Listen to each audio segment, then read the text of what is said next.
കഴിഞ്ഞ വീഡിയോ അപ്ലോഡായ ശേഷം ഇൻസ്റ്റാഗ്രാമിൽ ഒരുപാട് കമൻറ്റുകൾ വന്നായിരുന്നു. അതായത് പെണ്ണുങ്ങളുടെ ഹൈപ്പർഗമിയെക്കുറിച്ച്. ഓക്കെ, ഞാൻ ഹൈപ്പർഗമിയെക്കുറിച്ച് ഒന്ന് സംസാരിച്ചായിരുന്നു കഴിഞ്ഞ വീഡിയോയിൽ.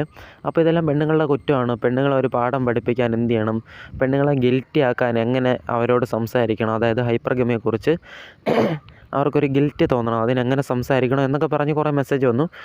ബാക്കി കുറച്ച് മെസ്സേജൊക്കെ പെണ്ണുങ്ങളെ കുറ്റം പറഞ്ഞുകൊണ്ട് ഒരുപാട്, ചിലതൊക്കെ ഒത്തിരി ചീത്തയൊക്കെ വിളിച്ചുകൊണ്ട്. ഓക്കെ, അങ്ങനെയൊക്കെ ആയിരുന്നു വന്നത്.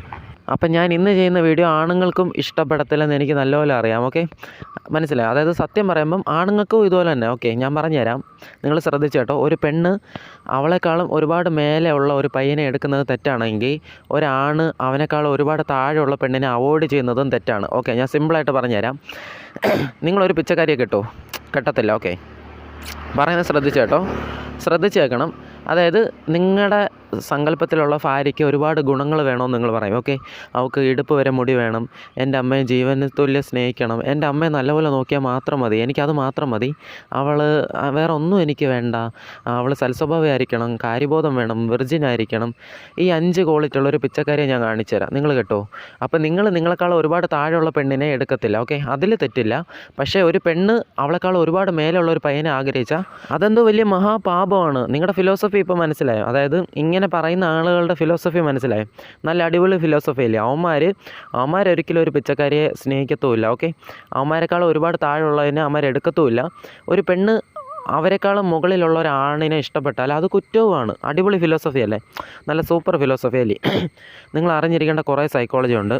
ആണുങ്ങൾ പെണ്ണുങ്ങളുടെ വിഷ്വൽ കണ്ടാണ് അട്രാക്റ്റ് ആകുന്നതെന്ന് പല സൈക്കോളജിയും തെളിയിച്ച് കഴിഞ്ഞു. ഓക്കെ, നിങ്ങളിനി ഒന്നും പറഞ്ഞിട്ട് കാര്യമില്ല. ഞാനായാലും ആണുങ്ങൾ പെണ്ണുങ്ങളുടെ വിഷ്വൽ കണ്ടാണ് സെക്ഷൽ അട്രാക്ഷൻ, ലുക്ക്, അതുപോലെ കാര്യങ്ങൾ കണ്ടാണ് ഇഷ്ടപ്പെടുന്നതെന്ന് തെളിയിച്ച് കഴിഞ്ഞു. പിന്നെ സ്വഭാവത്തിൽ നിന്ന് ഇഷ്ടപ്പെടും. ഞാൻ പറഞ്ഞല്ലോ, അട്രാക്റ്റീവായിട്ടുള്ള ബിഹേവിയർ കണ്ടാണ് അത് ഇഷ്ടപ്പെടുന്നത്. ഞാൻ അതിനെക്കുറിച്ചൊരു വീഡിയോ തന്നെ ചെയ്തതാണ്, മനസ്സിലായോ? അപ്പം ഇതൊക്കെ സൈക്കോളജി തെളിയിച്ച് കഴിഞ്ഞു, മനസ്സിലായോ?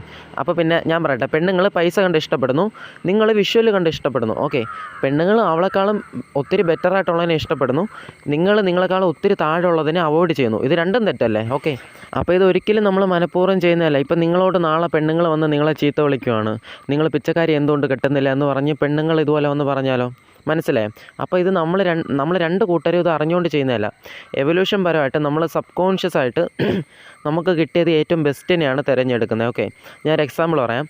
നിങ്ങളുടെ നാട്ടിൽ 2 കടയുണ്ട്, 2 കട. ഓക്കെ, ഒരു കടയിൽ വില നോർമൽ വിലയ്ക്ക് ഷർട്ട് കിട്ടും. നിങ്ങൾ 1000 രൂപ കൊണ്ട് ചെല്ലുവാണ്, 1000 രൂപയ്ക്ക് നിങ്ങൾക്ക് നല്ല ഷർട്ട് കിട്ടും അവിടെ. ഓക്കെ, പക്ഷേ തൊട്ടടുത്ത കടയിൽ ഈ ചൈനീസ് മേള പോലെ നല്ല വില കുറച്ച് 1000 രൂപ കൊണ്ട് പോയാൽ 2000 രൂപയുടെ ഷർട്ടുകൾ വരെ വില കുറച്ച് കിട്ടും. അപ്പോൾ നിങ്ങൾ ഏത് കടയിൽ കയറും?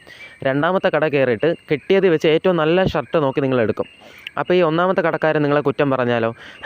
നിങ്ങൾ കണ്ടോ നിങ്ങൾ കയ്യിലുള്ള കാശ് വെച്ച് നിങ്ങൾ എടുക്കാതെ കയ്യിലുള്ള കാശ് വെച്ച് എത്രത്തോളം കിട്ടും അതാണ് നിങ്ങൾ എടുക്കുന്നതെന്ന് പറഞ്ഞ് കുറ്റം പറഞ്ഞാൽ നിങ്ങൾ സമ്മതിച്ചു കൊടുക്കുമോ? ഇല്ല. അപ്പോൾ നിങ്ങൾ അവിടെ ചെയ്തത്, നിങ്ങളുടെ കയ്യിലുള്ള കാശ് വെച്ചിട്ട് എത്രത്തോളം ബെറ്ററായിട്ടുള്ള ഏറ്റവും ബെസ്റ്റ് എവിടെ കിട്ടുമോ അങ്ങോട്ട് നിങ്ങൾ പോയി. ഇനി ഇതേ കാര്യം ഒരു പെണ്ണിൻ്റെ സ്ഥാനത്ത് നിന്ന് നിങ്ങൾ ചിന്തിച്ച് നോക്ക്. ഒരു പെണ്ണ് അവൾക്ക് ചിലപ്പോൾ ഭംഗിയില്ലെങ്കിൽ പോലും അവൾക്ക് കിട്ടിയത് വെച്ച് ഏറ്റവും നല്ല പയ്യനെ അവൾ തിരഞ്ഞെടുക്കുന്നു. ഇത് എന്ത് തെറ്റാവുള്ളത്? അതായത് ഒരു ജീവി, പെണ്ണെന്ന് പറഞ്ഞാൽ ഒരു ജീവി, നമ്മളെല്ലാവരും ഒരു ജീവി ആ ജീവിക്ക് കിട്ടാവുന്നത് വെച്ച് നല്ല ഒരു ഇണയെ തിരഞ്ഞെടുക്കുന്നു. ഇത് എന്തെങ്കിലും തെറ്റുണ്ടോ? അല്ല, നിങ്ങൾ പറയാം, എന്തെങ്കിലും തെറ്റുണ്ടോ? ഇപ്പം നിങ്ങളോട് ഞാൻ ഒരു ചോദ്യം ചോദിക്കുവാണ്. ഒരു പിച്ചക്കാരിയെ വളയ്ക്കാൻ വേണ്ടി ആരെങ്കിലും ഈ യൂട്യൂബിൽ വന്നിട്ടുണ്ടോ? യൂട്യൂബിൽ സെർച്ച് ചെയ്തിട്ടുണ്ടോ? നിങ്ങൾ നോക്ക്, ഗൂഗിളിൽ സെർച്ച് ചെയ്യും, ഒരു പിച്ചക്കാരിയെ എങ്ങനെ വളയ്ക്കാം. ഒരാളെങ്കിലും സെർച്ച് ചെയ്തിട്ടുള്ള പ്രൂഫ് അവിടെ ഉണ്ടോ നോക്ക്.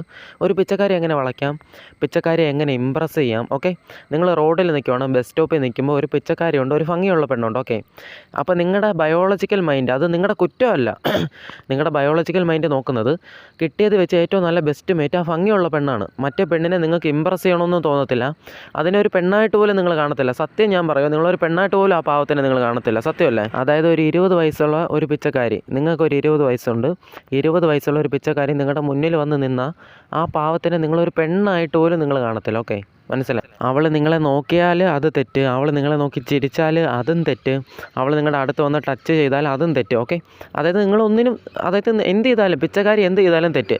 ഒരു ഭംഗിയുള്ള ഹൈ വാല്യൂ പെണ്ണ് നിങ്ങളെ നോക്കിയിട്ട് മൈൻഡ് ചെയ്തില്ലെങ്കിലും അവളെ നിങ്ങൾ വേണമെന്ന് പറയും. സത്യമല്ലേ? അതായത് ഒരു പിച്ചക്കാരി നിങ്ങളെ പ്രപ്പോസ് ചെയ്താൽ അതും തെറ്റ്. പക്ഷേ ഒരു ഭംഗിയുള്ള പെണ്ണ് നിങ്ങളുടെ പ്രപ്പോസ് റിജക്റ്റ് ചെയ്താലും ഇല്ല ഇല്ല എനിക്ക് അവളെ തന്നെ വേണം, എനിക്ക് അവളെ തന്നെ വേണം. ഒരു പിച്ചക്കാരിയെ വളയ്ക്കുന്നത് എങ്ങനെയാണെന്ന് നിങ്ങൾ യൂട്യൂബിൽ സെർച്ച് ചെയ്തില്ല. ഒരു ഹൈ വാല്യൂ പെണ്ണ് നിങ്ങളെ ചീത്ത വിളിച്ചാലും അടിച്ചോടിച്ചാലും നിങ്ങൾ എന്ത് ചെയ്യും? യൂട്യൂബിൽ പോയി സെർച്ച് ചെയ്യും. അവളെ എങ്ങനെ തിരുത്തണം, എങ്ങനെ സ്നേഹം കൊണ്ട് തിരുത്തണം, ഞാൻ അവളെ തിരുത്തിക്കോളാം. സത്യമല്ലേ? ഇതൊക്കെ നിങ്ങൾ അവളെ ബെസ്റ്റ് മേറ്റായിട്ട് കാണുന്നതുകൊണ്ട് പറ്റുന്ന നിങ്ങളുടെ കുറ്റമല്ല. അപ്പോൾ ഹൈപ്പർ ഗമി എന്ന് കേൾക്കുമ്പോൾ പല്ല് അടിക്കുന്ന ആണുങ്ങൾ അങ്ങനെ ചെയ്യുന്നത് അവരുടെ കുറ്റമല്ല. അവർക്ക് ദേഷ്യം വരാൻ കാരണം അവരേതോ ഇംഗ്ലീഷ് ഡേറ്റിംഗ് ചാനലിലോ എവിടെയോ ഹൈപ്പർ ഗമിയെക്കുറിച്ച് കണ്ടു. ആ പറഞ്ഞവൻ പെണ്ണിനെ കുറ്റം പറഞ്ഞ രീതിയിലായിരിക്കും പറഞ്ഞത്. എനിക്കറിയത്തില്ല. നിങ്ങൾക്ക് ഞാനിപ്പോൾ ഒരു പോയിൻ്റ് ഓഫ് വ്യൂ മാത്രമാണ് ഇവിടെ പറഞ്ഞു തന്നത്. ഓക്കെ, ഒരുപാട് പോയിൻ്റ് ഓഫ് വ്യൂ ഉണ്ട്. അപ്പോൾ നിങ്ങൾ എന്ത് ചെയ്യണം? ഒരു ഹൈപ്പർ ഗമിയെക്കുറിച്ച് ഒരുപാട് പഠിക്കുക. ഓക്കെ, ഒരുപാട് പഠിക്കുക. ചാനലിൽ വേണമെങ്കിൽ ഇനിയും ചെയ്യാം. അപ്പോൾ നിങ്ങൾ മനസ്സിലാക്കേണ്ടത് ഹൈപ്പർ ഗമി ഒരിക്കലും ഒരു പെണ്ണിൻ്റെ കുറ്റമല്ല. അത് നമ്മളിപ്പോൾ ഒരു പിച്ചക്കാരെ അവോയ്ഡ് ചെയ്യുന്നത് നമ്മളെക്കാൾ ഒരുപാട് ലോ വാല്യൂ ആയതുകൊണ്ട് നമ്മൾ പോലും അറിയാതെ സബ് കോൺഷ്യസ് ആയിട്ട് നമ്മളെ ബെസ്റ്റ് മേറ്റ് അല്ല എന്നൊരു ചിന്ത നമ്മുടെ ഉള്ളിലുള്ളതുകൊണ്ട് നമ്മൾ പോലും അറിയാതെ അവോയ്ഡ് ചെയ്യുന്നതാണ്. അതുപോലാണ് ഒരു ഗേള് അവൾക്ക് കിട്ടിയത് വെച്ച് ഏറ്റവും ബെസ്റ്റ് മേറ്റിനെ തിരഞ്ഞെടുക്കുന്നത്. അവളുടെ ബയോളജിക്കൽ മൈൻഡ് അങ്ങനെയാണ് ഡിസൈൻ ചെയ്തിരിക്കുന്നത്. ഓക്കെ, അതായത് ദൈവമാണോ അല്ലെങ്കിൽ പ്രകൃതിയാണോ സയൻസ് ആണോ എന്തോ ഒരു സംഭവം അവളെ അങ്ങനെയാണ് സൃഷ്ടിച്ചത്. ഓക്കെ, അങ്ങനെ വേണം നിങ്ങൾ മനസ്സിലാക്കാൻ. ഒരു പെണ്ണിൻ്റെ കുറ്റമല്ല. നിങ്ങൾക്ക് ആ പെണ്ണിനെ വേണമെങ്കിൽ അവളെക്കാൾ ഹൈപ്പർ ഗമി മേളിൽ ചെല്ല്.